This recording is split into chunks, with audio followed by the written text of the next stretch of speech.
Ayan, madam. Lambot na. Ang ganda ng kulay. Lambot na. No? Magkano kaya ang babayaran ko dito? Tanong ko na lang po kayo, boss. Baka hindi ka rin pabayaran. Pagkalit mo naman. Pero ano ba? Tanungin ko pa rin siya. Magkano? Ha? Inga! Inga!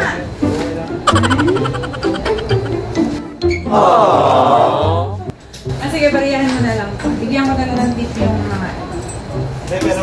Pero 2,000 yung tip ko sa akin. Ay, hindi stop ko to. Sige na, basta may araw kasi bibigyan ko sila. Bariyahan mo yan, taga-ano. Huwag na, mo. Okay na yan sila. Hindi! Ikaw hindi ka mabait sa staff mo. How much? Ay, kuya! Sino gumawa sa akin? 5 yung sa'yo. Hindi ka na, kuya. Kasama pang jacket yan. 1, 2, 3, 4, 5. Uy! Sana all! Nag-best ka ba? Si Tito hindi ka lang, no? Which one? Ate, ito gumawa kay Gian. Proxy. 1, 2, 3. Para si Lynn, no? Sana all! Lynn. Si Lynn? Ikaw, Gian, ha? Thank you po. Sana all!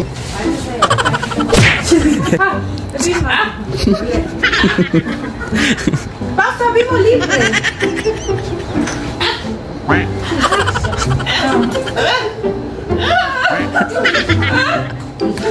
Teka lang, hindi. Di ba birthday ng kapatid natin bukas? Oh, hindi ka makaka-uwi, di ba? Ba't ikaw? Busy, kinalimutan mo na naman. Walang usapan natin, kapag hindi ka-attend siya ang maggagastos. What?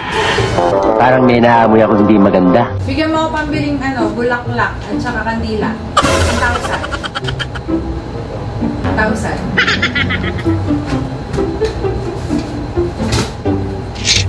Siyempre, kailangan ng pansit. Kahit patay na yung kapatid natin, kailangan ko may pansit.